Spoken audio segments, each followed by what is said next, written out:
আসসালামু আলাইকুম দর্শক বন্ধুরা, কেমন আছেন সবাই? আশা করি ভালো আছেন। আজ আমি একটা কুঁদরি রান্নার রেসিপি বানিয়ে দেখাবো। যদি ভিডিওটা ভালো লাগে প্লিজ একটা লাইক করবেন। দেখুন, এই হলো কুঁদরি। এটা অনেকেই চেনে বা অনেকেই চেনে না।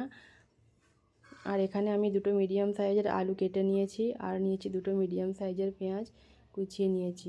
আর এখানে আমার 250 গ্রামের মতো কুঁদরি আছে। আমি কুঁদরিটা কিভাবে কাটতে হবে দেখিয়ে দিচ্ছি। এইভাবে 4 টুকরো করে প্রতিটা কুঁদরিকে কেটে নিতে হবে। কুঁদরিগুলো আমার কাটা হয়ে গেছে, আমি কেটে খুব ভালোভাবে ধুয়ে নিয়েছি। এবার রান্না করে দেখাবো।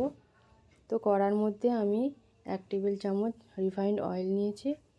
এর মধ্যে আমি কুঁদরিগুলো দিয়ে ভালোভাবে একটু হালকা হালকা ভেজে নেব। তো বন্ধুরা, আমার চ্যানেলটা যদি না সাবস্ক্রাইব করে থাকেন তো সাবস্ক্রাইব করে দেবেন।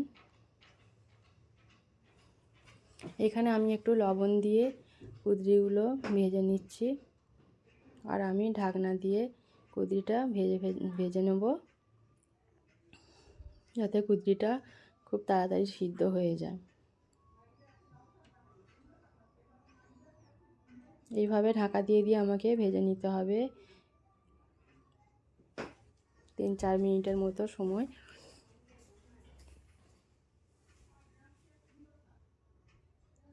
দেখুন, আমার কুঁদরিটা এখন ভাজা হয়ে গেছে। তো আমি এটাকে অন্য একটা প্লেটে উঠিয়ে নেব। যদি ভিডিওটা ভালো লাগে বন্ধুদের কাছে শেয়ার করবেন। তো আমি এখানে কড়াই তেল নিয়ে এর মধ্যে একটা গোটা লঙ্কা আর গোটা জিরে দিয়ে ফোড়ন দিয়ে দিলাম। এখানে আমি 1/2 চামচেরও কম জিরে নিয়েছি। এর মধ্যে দিয়ে দেবো পেঁয়াজ কুচিগুলো। এবার পেঁয়াজটা আমাকে হালকা হালকা ভেজে নিতে হবে, খুব একটা ভাজবো না, এরকম একটু নরম হলে এর মধ্যে দিয়ে দেবো আদা রসুন বাটা 1 চামচ, আর দেব একটু লবণ, 1/2 চামচ হলুদ গুঁড়ো, 1/2 চামচেরও কম লঙ্কা গুঁড়ো, ভাজা ধনে আর ভাজা জিরে গুঁড়ো। সমস্ত মশলাটাকে ভালোভাবে কষিয়ে নিতে হবে। পানি দিয়ে আমি মশলাটা ভালোভাবে কষিয়ে নিচ্ছি। মশলা থেকে তেল ছেড়ে এলে এর মধ্যে আলুগুলো দিয়ে দিতে হবে, দিয়ে আবারও ভালোভাবে কষিয়ে নিতে হবে। অল্প অল্প পানি দিয়ে এই মশলাটাকে এবার কষিয়ে নিতে হবে।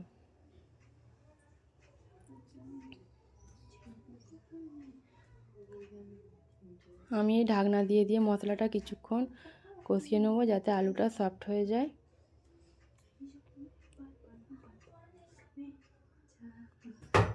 দেখুন, আমার আলুটা কষানো হয়ে গেছে। এবার এর মধ্যে আমি সেই ভেজে রাখা কুঁদরিগুলো দিয়ে দেব।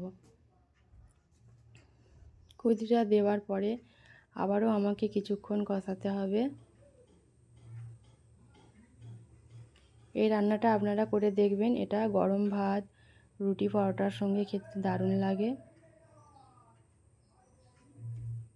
এবারে একটু পানি দিয়ে আমি কিছুক্ষণের জন্য ঢাকনা দিয়ে সেদ্ধ হতে দেব।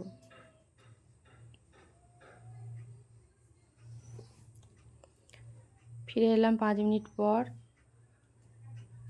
এই সময় কিন্তু গ্যাসের ফ্লেমটা লোতে রাখতে হবে।